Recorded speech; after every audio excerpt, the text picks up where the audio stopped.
Hello दोस्तों, स्वागत है एक बार फिर से आपके अपने यूट्यूब चैनल किरण रनर्स अकेडमी में। हम कर रहे थे दोस्तों चैप्टर वाइज आपके बिहार शिक्षक एग्जाम के लिए chapter wise NCERT and SCERT general knowledge MCQ practice कर रहे थे। और हमारा टारगेट है कक्षा 3 से लेकर 10 तक।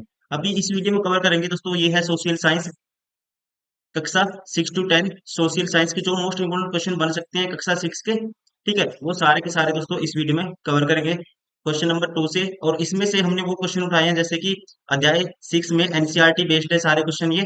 और इसमें अध्याय बहुत सारे हैं, इन अध्यायों में से मोस्ट इंपोर्टेंट जो क्वेश्चन बनते हैं वो उठाए हैं, वो इस वीडियो में सारे के सारे हम प्रैक्टिस करने वाले हैं। और आपके एग्जाम में भी सेम टाइप के क्वेश्चन आपको देखने को मिलेंगे। तो अभी आपका टाइम वेस्ट ना करते हुए स्टार्ट करते हैं कक्षा 6 NCERT based MCQ practice. Question number 2, Rigveda की भाषा कौन सी है? ऋग्वेद की भाषा है दोस्तों, ध्यान रखना आपको, ऋग्वेद की भाषा कौन सी है? संस्कृत। ठीक है, राइट आंसर होगा ऑप्शन फर्स्ट। ऋग्वेद की दोस्तों रचना वैदिक संस्कृति में हुई थी, ये ध्यान रखना आपको। ठीक है, और ध्यान रखेंगे सबसे प्राचीन वेद कौन सा माना जाता है? ऋग्वेद माना जाता है। और जिसकी रचना लगभग 3500 वर्ष पूर्व हुई थी, ये भी आपको ध्यान रखना है। क्वेश्चन नंबर 5, वर्ष की गणना किसकी जन्म तिथि से की जाती है? तो यहाँ पे दोस्तों वर्ष की हम गणना करते हैं, रिलेटेड करते हैं किससे? ईसा से। राइट आंसर होगा ऑप्शन 4। ठीक है ना, वर्तमान में वर्ष की गणना ईसाई धर्म के प्रवर्तक ईसा मसीह के जन्म की तिथि की, ठीक है, आधार पर की जाती है। एडी का मतलब होता है दोस्तों ईसा मसीह के जन्म के बाद की तारीख से है। और बीसी का मतलब ईसा मसीह के जन्म के पहले से है। ये आपको ध्यान रखना है। ऑप्शन 4 इज करेक्ट, ध्यान रखना।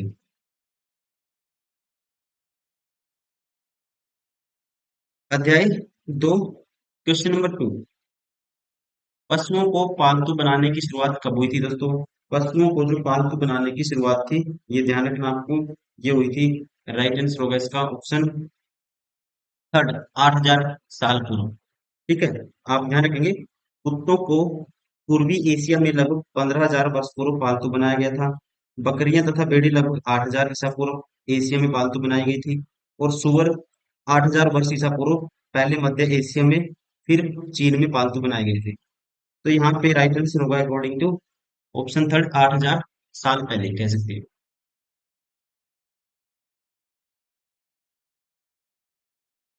क्वेश्चन नंबर 5, मेजोलिथिक या मध्य पाषाण युग के संबंध में निम्नलिखित कथनों पर विचार कीजिए। पहला कहता है, इस अवधि के दौरान पत्थर के औजार को माइक्रोलिथ कहा जाता था। दोस्तों ये स्टेटमेंट अपने आप में करेक्ट है। ठीक है, ध्यान रखेंगे, जिस अवधि में हम पर्यावरणीय परिवर्तन पाते हैं लगभग 12,000 साल पहले से लेकर 10,000 साल पहले तक, उन दिनों को मेसोलिथिक या मध्य, क्या बोलते हैं दोस्तों, मध्य पाषाण युग बोलते हैं। और इस अवधि के दौरान पाए जाने वाले पत्थर के औजार सामान्य रूप से छोटे, और इनको क्या नाम दिया गया? माइक्रोलिथ कहा जाता था। ठीक है, तो यहाँ पे पहली स्टेटमेंट अपने आप में करेक्ट है। पत्थर औजार कार पड़े थे दोस्तों, गलत है। इस अवधि के दौरान पुराने किस्म के औजार अनुपस्थित थे, ये गलत है। तो ओनली वन ठीक है, तो राइट आंसर होगा ऑप्शन थर्ड, केवल वन। क्वेश्चन नंबर 2, बुर्ज होम में किस प्रकार के निवास स्थान मिले हैं? ठीक है, अध्याय 3, क्वेश्चन नंबर 2। दोस्तों सबसे पहले पता होना चाहिए जो बुर्ज होम है ये कहाँ पे, ये प्लेस कहाँ पे मिला है? ये है जम्मू कश्मीर में। और यहाँ पे, ठीक है, निवास स्थान कहाँ मिले हैं दोस्तों? जमीन के नीचे मिले हैं। राइट आंसर होगा option third. Question number 5, Harappa की नगर योजना अनूठी विशेषताओं के बारे में निम्नलिखित कथनों पर विचार कीजिए। घर सामान्य रूप से एक मंजिली होते थे। दूसरा कहते हैं इनमें से एक अनेक शहरों में ढकी हुई नालियां थी।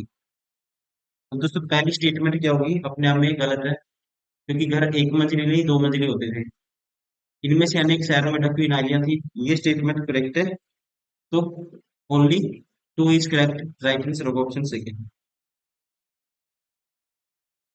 अध्याय 4, क्वेश्चन नंबर 2, ऋग्वेद में वर्णित प्रार्थना को क्या कहा गया है? ध्यान रखिए दोस्तों, ऋग्वेद में वर्णित प्रार्थना को कहा गया है। राइट आंसर होगा यहाँ पे ऑप्शन थर्ड, सूक्त। ठीक है। ऋग्वेद में उल्लिखित प्रार्थना को दोस्तों क्या कहा गया है, ध्यान रखना आपको, सूक्त कहा गया है। और इसमें 1028 सूक्त हैं। और यह मंडल नामक 10 पुस्तकों का एक संग्रह है। मंडल कितने हैं दोस्तों, 10। Question number 5।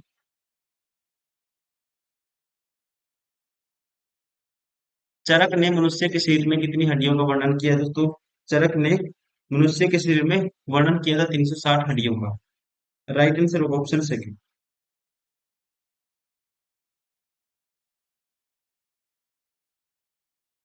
अध्याय 5 क्वेश्चन नंबर 2। माँ जनपदों का उदय कब हुआ था। माँ जनपदों का दोस्तों उदय माना जाता है, राइट आंसर होगा 700 से 600 ईसा पूर्व। ठीक है, कब दोस्तों, 700 से 600 ईसा पूर्व। Option second is correct.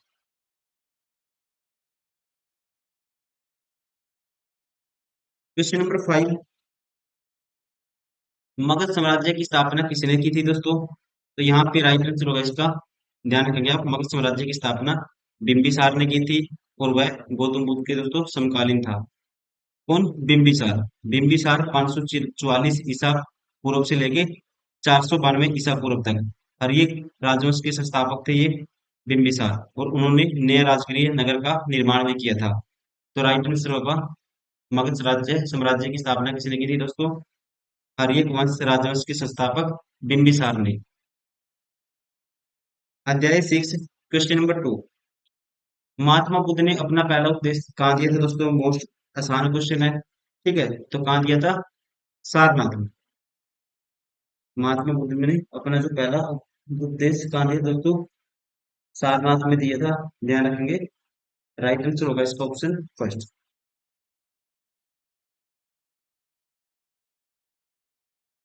Question number 5।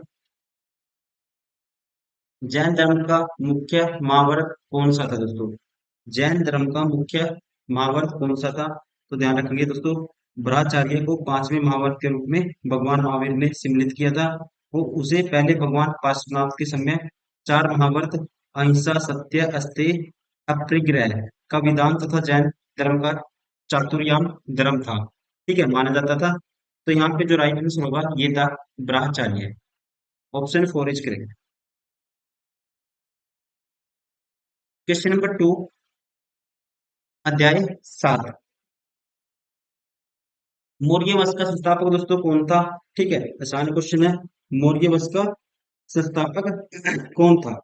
तो यहाँ ध्यान रखेंगे आप, चंद्रगुप्त मौर्य ने 322 ईसा पूर्व में मौर्य साम्राज्य की स्थापना नंद वंश के अंतिम शासक जो थे गणानंद, उनको पराजित करके की थी।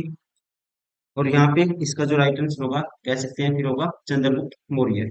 कौन था दोस्तों, चंद्रगुप्त मौर्य। 322 ईसा पूर्व में इन्होंने क्या की थी, मौर्य साम्राज्य की स्थापना की थी नंद वंश के अंतिम शासक गणानंद को हराने के बाद। कलिंग का आधुनिक नाम क्या है दोस्तों। कलिंग का आधुनिक नाम क्या है दोस्तों, ये है, ध्यान रखना आपको, उड़ीसा। ठीक है, वर्तमान में उड़ीसा राज्य प्राचीन काल में कलिंग के नाम से प्रसिद्ध था। अध्याय 8 क्वेश्चन नंबर 2। तमिल क्षेत्र में भूमिहीन मजदूर को क्या कहा जाता था। तमिल क्षेत्र में भूमिहीन मजदूर को क्या कहा जाता था। तो यहाँ पे राइट आंसर होगा दोस्तों, इन्हें कहते थे कैडेसियर। ठीक है, क्या कहा जाता था, कैडेसियर कहा जाता था। कैडेसियर भी कह सकते हैं, कैडेसियर भी। Question number 5। वल्लभुप किसके लिए प्रयुक्त था दोस्तों। वल्लभुप, यहाँ पे राइट आंसर होगा नाली, कूड़ेदान, गुसल खाना है, इन सभी के लिए प्रयुक्त था। राइट आंसर होगा ऑप्शन 4। अध्याय 9 क्वेश्चन नंबर 2। बार आने वाला चीनी तीर्थ यात्री कौन था। ठीक है, भारत आने वाला दोस्तों चीनी यात्री, तीर्थ यात्री कौन था। तो यहाँ पे राइट आंसर होगा, देखो फायान भी आया था दोस्तों। ठीक है, और कौन आया था, फायान आया था 450, फायान है दोस्तों 405 से 411 ईस्वी। एक चीनी बौद्ध भिक्षु थे जो चंद्रगुप्त द्वितीय के शासनकाल में भारत में आए थे। ठीक है, किसके शासनकाल में, ये भी पूछ सकता है। चाइना से आए थे फायान चंद्रगुप्त द्वितीय के शासनकाल में। इत सिंह 671 से 695 ईसा, एक चीनी यात्री थे ये भी, बौद्ध धर्म के संबंध भारत में आए थे और उन्होंने अपने पहले गुप्त शासक के बारे में जानकारी दी थी। उसके बाद दोस्तों चीनी यात्री हेवेन सॉन्ग हर्षवर्धन के शासनकाल में आया था, 606 से 647 तक था हर्षवर्धन का शासनकाल। ठीक है, तो तीनों के तीनों है राइट आंसर होगा ऑप्शन 4। क्वेश्चन नंबर 5, प्राचीन काल में रेशम मार्ग शब्द का अर्थ डैश है दोस्तों, तो ध्यान रखेंगे। प्राचीन काल में सिल्क रूट शब्द का अर्थ चीन से अन्य देशों में रेशमी वस्त्र ले जाने वाले व्यापारियों का यात्रा मार्ग से है। राइट आंसर होगा यहाँ पे ऑप्शन 4, चीन से अन्य देशों में रेशमी वस्त्र ले जाने वाले व्यापारियों का यात्रा मार्ग। अध्याय 10, क्वेश्चन नंबर 2, हर्षचरित किसने लिखी थी? मोस्ट फेमस बुक है हर्षचरित, किसने लिखी थी? तो राइट आंसर होगा इन्हीं का कवि था बाणभट्ट। क्वेश्चन नंबर 5, दक्षिणापथ के कितने शासकों ने समुद्र गुप्त के सामने समर्पण किया था दोस्तों? तो माना जाता है राइट आंसर होगा 12 शासकों ने। अध्याय 11, क्वेश्चन नंबर 2, प्रदक्षिणा पथ के चारों ओर लगी रेलिंग क्या कहलाती है? क्या कहलाती है? तो इसे कहते हैं, ध्यान रखना आपको, ऑप्शन फर्स्ट वेदिका। क्या कहते हैं दोस्तों? ध्यान रखना आपको, इसे कहते हैं वेदिका। ठीक है, प्रदक्षिणा पथ के चारों ओर लगी रेलिंग वेदिका कहलाती है। क्वेश्चन नंबर 5, वेदों को पढ़ने की अनुमति किसे नहीं थी दोस्तों? वेदों को जो पढ़ने की अनुमति किसे नहीं थी? स्त्रियों को नहीं थी, शूद्रों को नहीं थी, या एक और दो दोनों को नहीं थी, क्षत्रियों को नहीं थी? तो यहाँ पे राइट आंसर होगा ऑप्शन 4, स्त्रियों और शूद्रों को वेद को पढ़ने की अनुमति नहीं थी।